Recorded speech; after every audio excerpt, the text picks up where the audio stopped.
Good morning, and thank you for being here.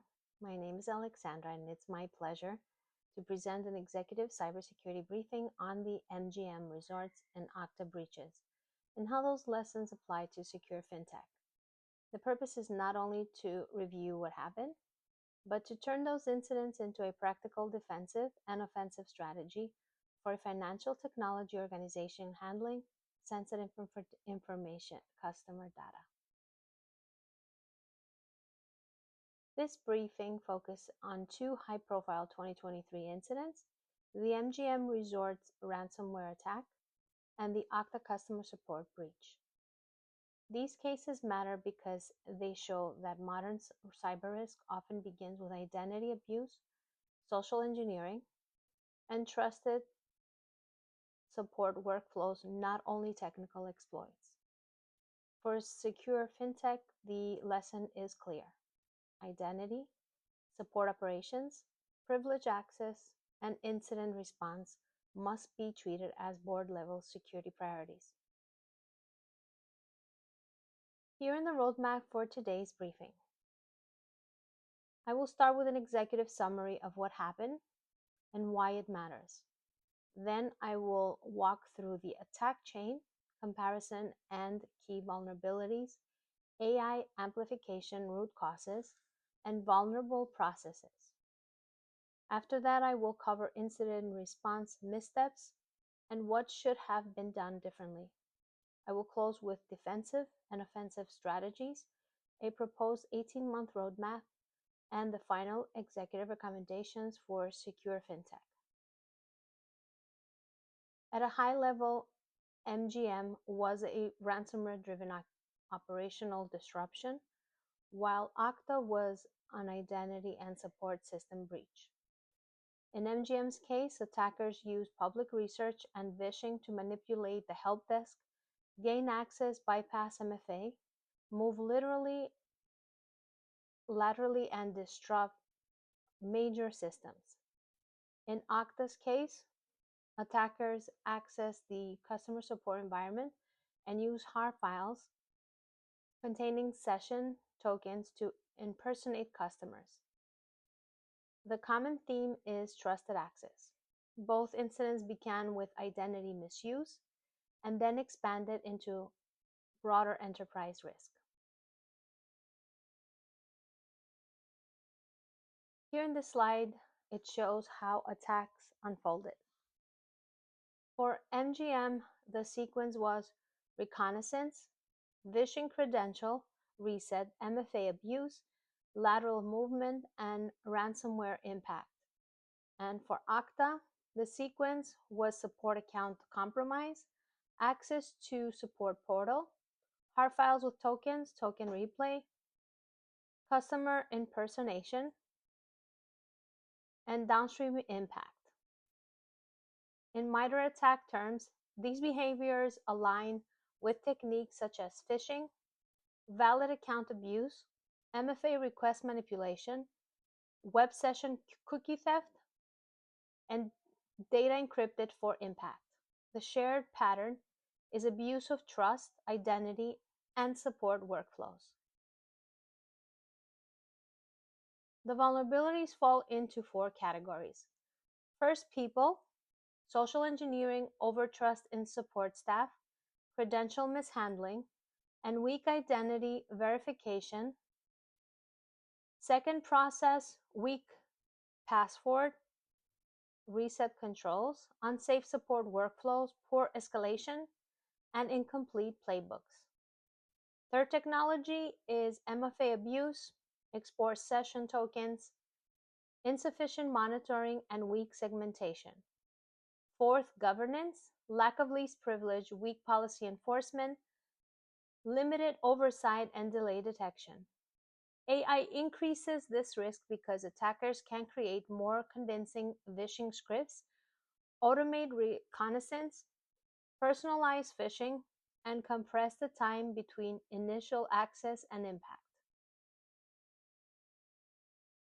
The root causes were not isolated technical mistakes. At MGM, the weak points were help desk identity verification, privileged access controls, segmentation, MFA recovery, hypervisor protection, and east-west movement monitoring. At Okta, the vulnerable areas were support case management, HAR file handling, session token storage and validation, customer impersonation workflows, and audit logging. The executive takeaway is that identity and support workflows were more fragile than leadership expected. For secure fintech, this means we must control not only systems, but also the process that grant access to those systems. Both organizations had response lessons. MGM recovery was slowed by weak segmentation, operational dependence on affected systems, and insufficient validated recovery playbooks. Okta's response was challenged by an initially understated scope, expanded customer impact, and slower communication around token-related risk. If I were leading the response, I would immediately tighten reset workflows, isolate affected systems, revoke sessions and credentials, preserve forensic evidence, activate crisis communication, and notify affected stakeholders sooner. Communication is very important. Speed, transparency, and containment are critical during identity-driven incidents. For secure fintech, the defense strategy should focus on 5 control areas. First, identify hardening, which phishing-resistant MFA, FIDO2 privileged access management, and just-in-time access. Second, verify support operations using out-of-band reset validation and sanitized diagnostic file handling. Third, zero trust and segmentation across identities, support, cloud payment, and backup environments.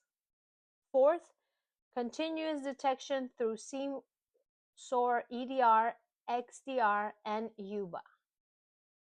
Fifth, resilience through immutable backups, tested recovery playbooks, tabletop exercises, and crisis management readiness. These recommendations align with the NIST CSF functions, protect, detect, respond, and recover, and relevant to CIS controls. Now, defensive controls are necessary, but they must be tested. Secure fintech should conduct phishing drills to test help desk verification, red team exercises to emulate scattered spider-style identity attacks, penetration testing of identity federation and support portals, and purple team exercises that convert findings into tuned detections and response playbooks. MITRE ATT&CK should guide the testing themes. OSINT targeting, MFA abuse, token replay, and lateral movement. The goal is to discover weak points before adversaries do. Here we have the proposed solution. It is an 18-month roadmap. In the first 0 to 6 months, Secure FinTech should stabilize identity, deploy phishing-resistant MFA, enforce privileged access management, tighten help desk authentication, and sanitize support uploads. On the 6 to 12 months, we should detect and contain, expand SIEM, SOAR, EDR, XDR, and UBA, segment critical environments, and test backups and recovery playbook. In the 12 to 18 months, we should mature and validate, conduct quarterly red team and purple team exercises, simulate AI-enhanced phishing and deepfake phishing, improve vendor identity controls, and report board-level metrics. And the conclusion is simple. First, govern identity. Identity systems, help desk, support portals, and Session tokens must be treated as critical business assets. Second, contain the blast radius, least privilege, zero trust segmentation, and recover testing reduce damage when attackers gain access. Third, test reality. Red team, purple team, vishing, and token replay exercises reveal weakness before attackers exploit them. MGM and Okta show that modern breaches often begin with ordinary trust failures. SecureFintech's best defense is stronger identity governance, faster detection, better containment, and continuous testing.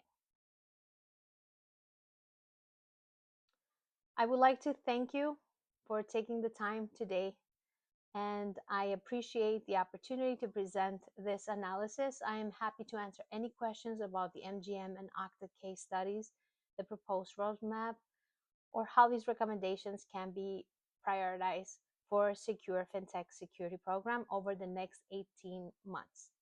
Thank you again.